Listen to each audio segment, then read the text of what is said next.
If you drive a Jeep, a Ram, or a Dodge, listen up. That company just lost 80% of its stock value. But that's not the scary part. It's also recalling more cars than any automaker in America. This week alone, nearly 1 million for a defect that can kill your backup camera the second you're in reverse. The arrogance tax. So let's talk about what actually happened, because this is where the story turns. Starting around 2022, Stellantis leaned hard into a pricing strategy that, on the surface, looked brilliant. Raise prices, cut incentives, let dealers eat the difference. Fewer cars sold at a higher markup still nets you more profit, at least for a while, and Tavares chased that math aggressively across Jeep and Ram, the two brands that made up the overwhelming majority of the company's North American profit. Except cars aren't like a fast food menu. You can't quietly raise the price of a McDouble and hope nobody notices at the register. When a truck costs $8,000, $10,000, $12,000 more than it did 2 years earlier, the buyer notices instantly because they're financing it, and the payment follows them home for 6 years. So buyers did the only thing buyers can do. They walked, Jeep sales fell, Ram sales fell nearly 20% in a single year. Dealer lots filled up with unsold trucks nobody could move because Stellantis kept building inventory on the assumption that Americans would simply pay whatever the sticker said. By September of 2024, Stellantis' own U.S. dealers had seen enough. A group of dealer council leaders published an open letter addressed directly to Tavares, and it did not read like a polite corporate memo. It accused leadership of short-term decisions that were severely damaging the brands, of chasing margin at the expense of market share, and it demanded the company build vehicles, in their words, that Americans actually want to buy and can afford. Think about that for a second. The people whose entire livelihood depends on selling Stellantis vehicles were the ones sounding the alarm. Not activists, not critics. The dealers. And Tavares' answer was, essentially, to keep going.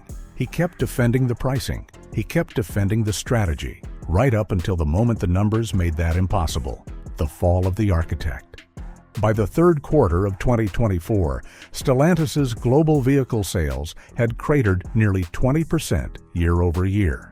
The company was forced to slash its own full-year profit guidance, the kind of admission that tells Wall Street a company has lost the thread.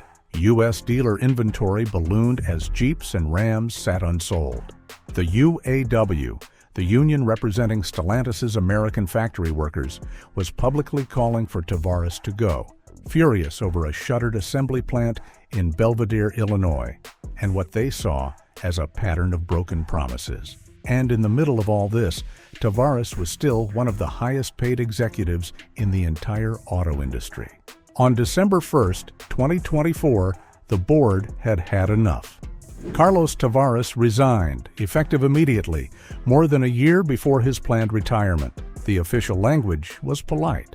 Different views had emerged between the CEO and the board, but strip away the corporate phrasing and the story underneath was blunt. The board's senior independent director admitted the split came down to disagreement over strategy, and multiple reports afterward described a leader whose arrogant mistakes, that's the word one Reuters source used, had cost him the confidence of his own board, his own dealers, and his own union.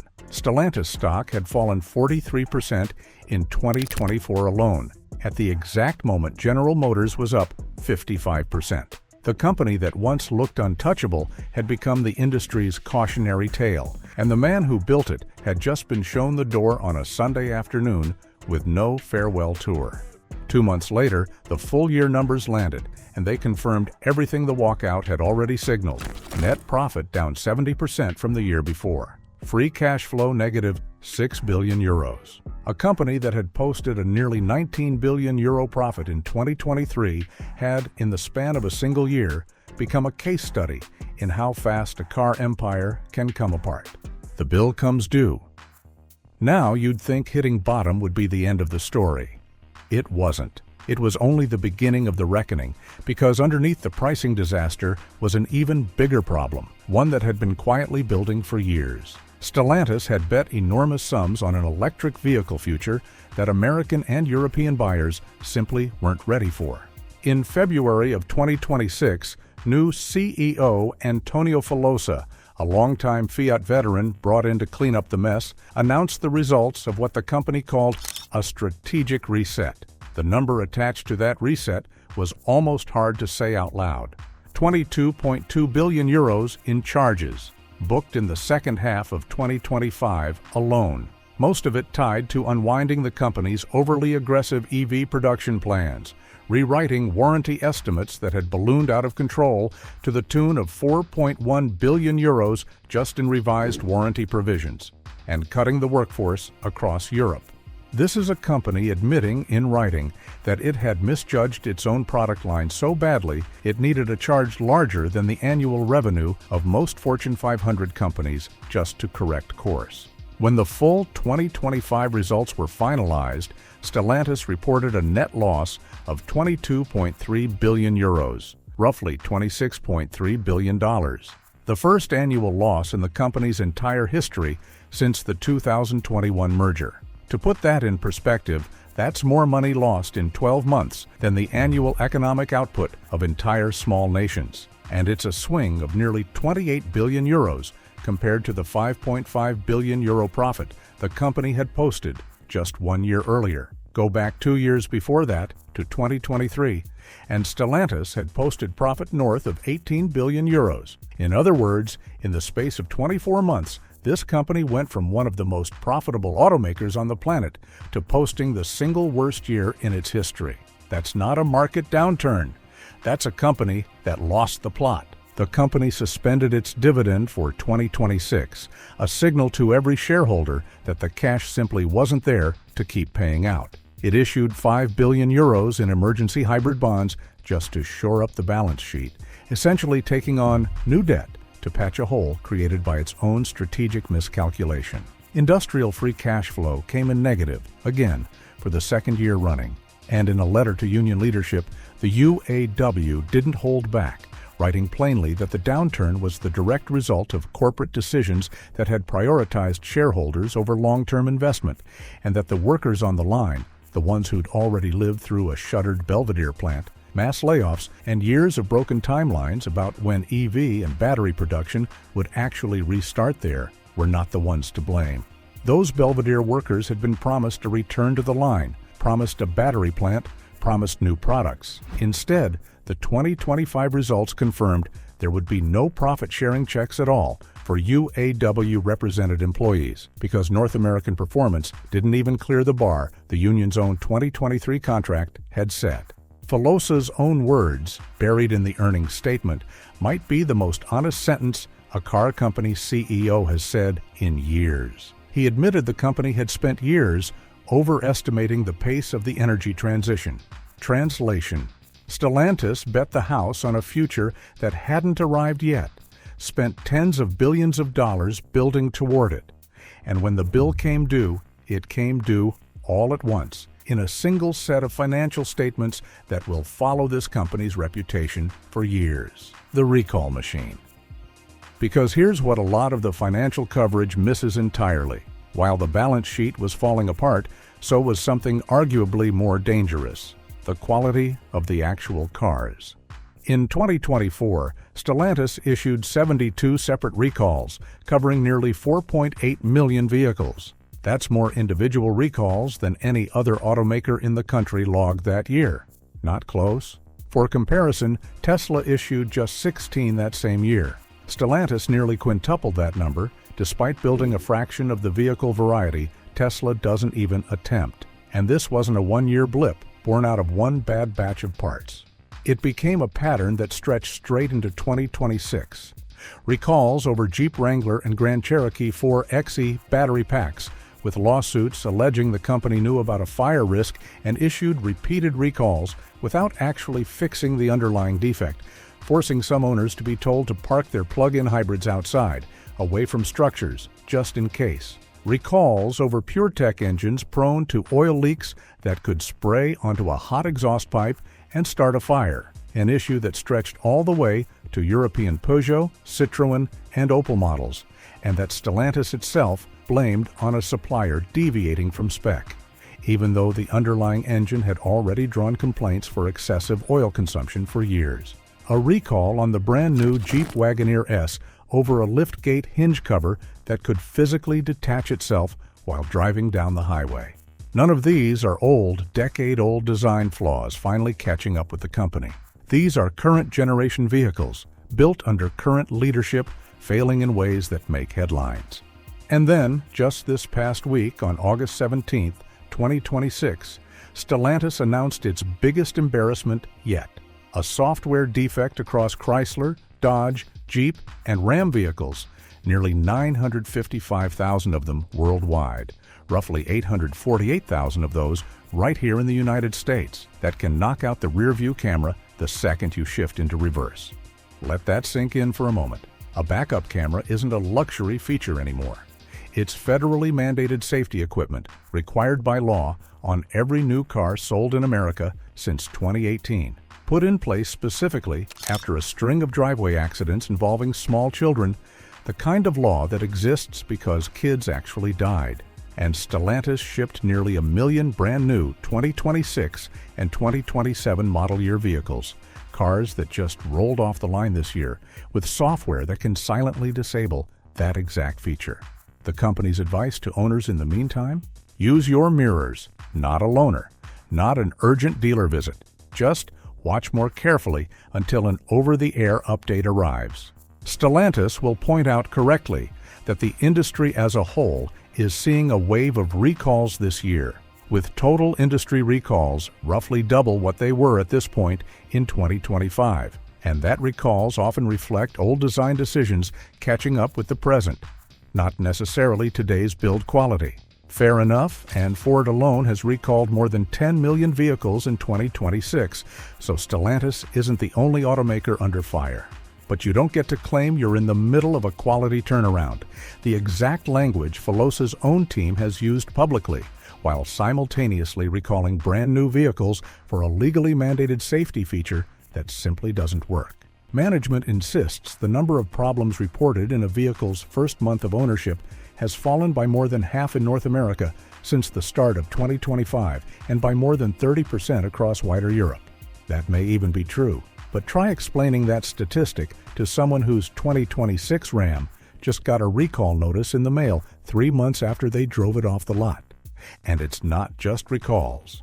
In 2024, U.S. shareholders filed a securities fraud lawsuit against Stellantis, Tavares, and the company's former CFO, accusing them of putting out overwhelmingly positive statements about inventory and pricing power while quietly sitting on problems the public wouldn't learn about until the stock cratered. The suit covers investors who bought shares between February and July of 2024, right at the peak of the arrogance era, and it's still working its way through federal court in Manhattan right now with no resolution in sight. This is a company that told investors, dealers, and customers 3 different versions of the same story, and none of them turned out to be the real one. A recovery nobody believes. So here's where it gets genuinely strange, because on paper, 2026 has actually looked like a comeback. Stellantis returned to quarterly profitability in the first quarter for the first time in over a year. North American sales climbed for 4 straight quarters, outperforming a U.S. industry that was actually shrinking during several of those same stretches. Ram sales were up nearly 20% at one point, driven largely by the return of the gas-guzzling Hemi 508 engine, which Filosa himself credited as a major profit driver, essentially admitting the company's electric ambitions had been quietly shelved in favor of exactly the kind of old-school American truck engine buyers had been asking for the entire time.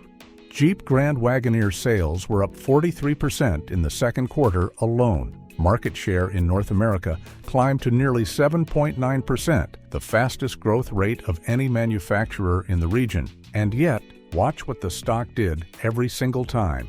Q1 2026 earnings beat expectations on both adjusted operating income and EPS.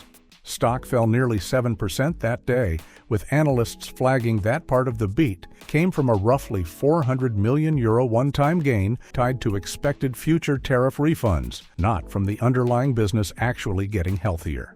Q2 2026 earnings showed adjusted operating income nearly quadrupling year over year. revenue up 13%, and free cash flow turning positive. Stock fell again, this time over 8% before paring losses to around 5%, because the operating income figure still landed short of what analysts had modeled. Over and over, Stellantis walks up to the podium with genuinely improved numbers, and the market responds by selling. That is not how a market treats a company it believes in. That's how a market treats a company it's been burned by too many times to trust the headline number without digging into the fine print. And when analysts did dig, they found exactly what you'd expect. U.S. dealer inventory swelled to a peak of 390,000 vehicles by June of 2026, a 43% jump from a year earlier and roughly 22% higher than where it sat in December, meaning Stellantis was quietly building up the same unsold inventory problem that helped sink Tavares in the first place, even as management insisted the buildup was strategic, tied to new product launches and summer plant shutdowns rather than weak demand. UBS downgraded the stock outright, slashing its price target to €5.80 from €9.50 and citing a failed U.S. turnaround, along with poor operating leverage on higher volumes. Piper Sandler issued a double downgrade, warning that AI-driven, vertically integrated rivals pose a structural long-term threat the company isn't positioned to answer. Citigroup kept cutting its target through the summer, from €7.5 down to 7.2, and then down again to 5. Wolfe Research had already gone further back in the spring, downgrading the stock to underperform and modeling estimates roughly 40 to 45% below Wall Street consensus for 2025 and 2026 combined, warning that even a projected billion-dollar loss in North America may be optimistic. And on top of all of it, the company is now staring down an estimated 1 to 1.2 billion euros in new U.S. tariff costs for 2026 alone, up from earlier estimates, plus the looming possibility of losing its Brampton, Ontario assembly plant entirely, either sold off or shut down, as the company scrambles to cut costs in a market that still doesn't believe the recovery is real. So bring it back to that number from the top, $5.43 a share. Down almost 80% from an all-time high set barely 2 years ago. That's not a company being unfairly punished by a fickle stock market. That's a market that watched Carlos Tavares raise prices on ordinary Americans until they simply stopped buying. That watched a company bet tens of billions of dollars on an electric future it never bothered to confirm customers actually wanted. That watched a quality control system get so loose that in back-to-back years, Stellantis recalled more cars than any other automaker in the country, up to and including a legally required safety camera that doesn't reliably work on cars built this year. Every recall is a quarter where a customer's trust took another hit. Every downgrade is an analyst admitting they've heard this turnaround story before, and it didn't hold up last time either. Stellantis isn't struggling because Jeep stopped being cool or because Ram stopped making a good truck. 14 brands, 3 continents, decades of engineering heritage from Chrysler to Peugeot to Alfa Romeo. And none of that mattered once the people running the company decided customers were a captive audience instead of a relationship worth protecting. The moat was never the Hemi engine or the trail-rated badge or the merger synergies on a slide deck. The moat was trust. That your Jeep would start in the morning. That your Ram's price tag reflected what it actually cost to build the thing. That the camera would show you what was behind you. Stellantis spent that trust down to almost nothing, and now it's finding out, quarter after quarter, recall after recall, downgrade after downgrade, exactly what it cost to try to earn it back. They didn't get out-engineered by Toyota or out-innovated by Tesla.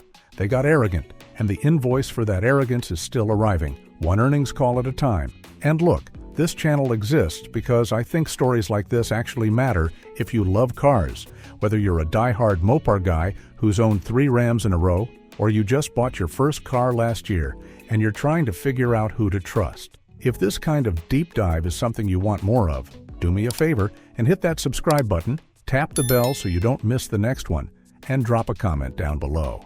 I want to know, do you think Stellantis actually turns this around? Or is this the beginning of the end for one of the biggest names in the industry? I read every single comment, and honestly, some of the best story ideas for this channel have come straight from you guys. Thanks for watching. Thanks for being part of this community, and I'll see you in the next one.